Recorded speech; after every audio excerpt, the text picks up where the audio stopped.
లేను Bhuvanagiri MP seat గెలుపు కోసం బువ్వ తినకుండా నిద్ర పోకుండా కష్టపడ్డా. అబ్బా మస్తు పని చేసిన కోమటిరెడ్డి రాజగోపాల్ రెడ్డి. ఇక కోమటిరెడ్డి రాజగోపాల్ రెడ్డికి పాపం ఎప్పటి నుంచో ఈ బుగ్గకారు మీద జీవి గుంజుతా ఉంది. కోమటిరెడ్డి రాజగోపాల్ రెడ్డికి ఈ బుగ్గకారు మీద పాపం సారుకు జీవి గుంజుతా ఉందిలా. కానీ ఇక మరి అది ఎక్కడ అంతలేదు పొంతలేదు, ఏం చేయాలి ఎట్లా చేయాలి, దేవుడా శంకర నారాయణ భగవంత అని పాపం సారు చాలా బాధపడుతుండు ఈ బుగ్గకారు కోసం. బుగ్గకారు బుగ్గకారు బుగ్గకారు నీ సీటు మీద కూసునేది నేను ఎప్పుడో. ఇక ఈ బుగ్గకారు సార్కు ఇంతింత ఇంతింత ఇంతింత దగ్గరికి వస్తుందేమో రేపో మాపో ఎక్కుతా రేపో మాపో బుగ్గకారు మీద కూసుంటా అని పాపం చిన్న కోమటిరెడ్డి కలలు కంటుంటే ఈయన ఆశలు మొత్తం ఆవిరైపోతున్నాయి, అడి ఆశలు అవుతున్నాయి ఇలా. మరి ఎట్లా ఏంది ఏం కథ? మరి గా మధ్యలోనే ఓం మంత్రి అని కలవరించిండు. ఇక ఈ బుగ్గకారు మీద బాగా జిమ పెట్టుకొని ఓసారి ఈ చిన్న కోమటిరెడ్డి ఏం మాట్లాడుతుండో ఏమో ఎక్కడ వశపడతలేదట నువ్వుల సారుకు. ఇక గతంలో కాంగ్రెస్లో ఉండి బీజేపీకి సై కొట్టిండు. అప్పుడు ఇక సారుకు మరి ఎందుకో అప్పుడప్పుడు గిట్ల అవుతుంది. ఇక మళ్ళీ నిన్న అలా కాంగ్రెస్లో మునుగోడు ఎమ్మెల్యేగా గెలిచి మొన్ననే కేసీరావయ్యనే జనాలు కోరుకుంటున్నారు. మళ్ళా కేసీరావయ్య పరిపాలనే మంచిగా ఉన్నదని అంటుర్రు. ఇక మరి మా కాంగ్రెస్ సర్కారు తలపెట్టిన ఏదైతే సంక్షేమ పథకాలు ఉన్నాయో ఆ సంక్షేమ పథకాలు పూర్తి స్థాయిలో పల్లెటూర్లు తొక్కలేదు, పల్లెటూర్ల గడప తొక్కలేదు, పూర్తిగా అవి అమలు కాలేదు అనేది కూడా గుసగుస వినపడుతుంది.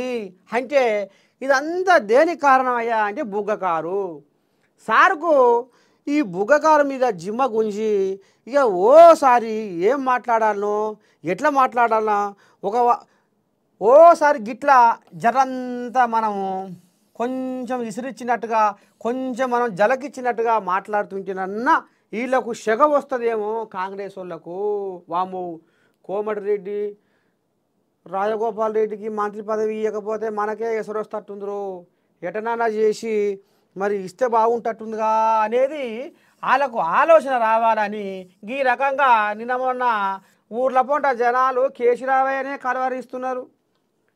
రుణమాఫీ గినమాఫీ షెడ్ అయినా పడ్డైనా రైతు భరోసా అయినా ఆయన ఉన్నప్పుడే మంచిగా వచ్చేది.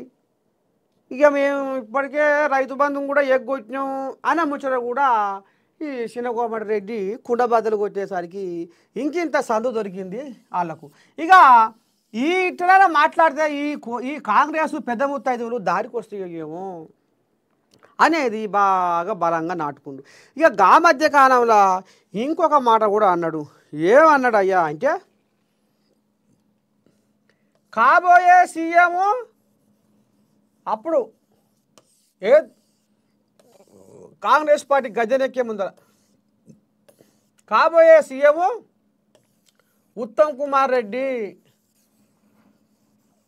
ఇగో ఈ ముచ్చట కూడా ముంగటేసుకుంటూ సారు. ఎందుకంటే ఈ ముచ్చట కూడా ముంగటేసుకుంటే నాకు రేపు మంత్రి పదవికి అడ్డం రాడు. మరి వాళ్ళ ఇంట్లో కూడా షెడ్డో పడో 2 సీట్లు, మీ ఇంట్లో 2 ఉంటే మరి మా ఇంట్లో 2 వద్దా అంటాడు. మళ్ళా వాళ్ళ పద్మమ్మ కోసం కొట్లాడతాడు అని ఈ రకంగా కూడా సారు ముంగటేసుకుండు. ఈయన అడ్డు రాకుండా ఉత్తమ అడ్డు రాకుండా. ఏది ఏమైనా సారుకు బుగ్గకారు మీద సనా జిమ్మ పెట్టుకుండు. ఇక ఇంట్లోనే సారు ఇంకోటి కూడా బువ్వ మీద ఒట్టేపించుకుండు.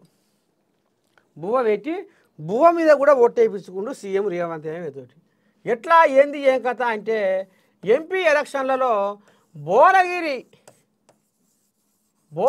ఎలక్షన్లలో ఎవరైతే చామల కిరణ్ కుమార్ రెడ్డి ఉన్నాడో, ఇప్పుడు గెలిచిండో ఎంపీగా ఉన్నాడో, ఆయనను గెలిపిస్తందుకు నేను కంటి మీద కునుకు లేకుండా కంటి మీద కునుకు లేకుండా నేను తన్లాడినా, టైంకు బువ్వ తినకుండా నేను ప్రచారం చేసిన, అయినా ముందుగాల నాకు మంత్రి పదవి ఇస్తా అంటేనే నేను ఈ భువనగిరి ఎంపీగా చామల కిరణ్ కుమార్ రెడ్డిని గెలిపించుకొచ్చి నీ చేతిలో పెడతా అని కూడా సీఎం రేవంత్ అయ్య కాడ మాట తీసుకున్నాడు. బువ్వ తినుకుంటా బువ్వ మీద ఒట్టేసి చెప్పించుకున్నాడు అనేది ఇప్పుడు సోషల్ మీడియాలో కోడై కూస్తున్నది. మరి ఇక ఈ పెద్ద మనిషి మరి ఎట్లా ఏంది ఏం కథ పుసుక్కున మంత్రి పదవి ఇవ్వకపోతే ఇంకా రేపు ఏం కూస్తాడో ఏమంటాడో ఎట్లా చేస్తాడో అనేది కూడా కొంతమంది పెద్ద ముత్తైదువులకు తలకాయ నొప్పి లేస్తుందట. మరి ఎట్లా దేవుడా శంకర భగవంత అని ఇక ఇప్పటికే సర్కారు సంసారం వెళ్ళక పెద్ద మనిషి కింద మీద ఆయన కుడితలబడ్డ ఎలుకోలే ఈ సంసారాన్ని ఎట్లా నెగ్గియాలి అని ఆయన పోతుంటే ఈయనకు నాకు మంత్రి పదవి ఎట్లా వస్తుంది, ఏ రకంగా వస్తుంది, ఎందుకు రాదు, నాకు గతంలో వాగ్దానం చేసిర్రు, ప్రమాణం చేసిర్రు, విమానం చేసిర్రు, నేను భువనగిరి ఎంపీగా చామల కిరణ్ కుమార్ రెడ్డి ముఖం ఏడ కనపడ్డది, భువనగిరి జనాలకు చామల కిరణ్ కుమార్ రెడ్డి ముఖము ఏడ కనపడ్డది, ఆయన ఎవరికి తెలుసు, నా పలుకుబడి మీద నా ప్రచారం మీద నేను గెలిపించినా, నేను ముందు పడ్డా, నాకు అన్నమాట ప్రకారంగా ఎందుకు ఉంటలేరు అనేది ఈ కోమటిరెడ్డి ఎవరైతే ఉన్నారో చిన్న కోమటిరెడ్డి రాజగోపాల్ రెడ్డి ఇక ఈ రకంగా ఒకటే ఆంబాయం వెళ్ళబోసుకుంటుండులా. ఇక మరి రేపు ఏం జరుగుతుంది ఏంది ఏం కథ అనేది పక్కన పెడితే ముందుగాల మాత్రము ఎంతవరకైనా పురస్తే నాకు మాత్రము రావాల్సిందే మంత్రి పదవి అనేది ఈ చిన్న కోమటిరెడ్డి ఆంబాయం వెళ్ళబోసుకుంటుండులా. ఇంకేముంది మహాపత్రికల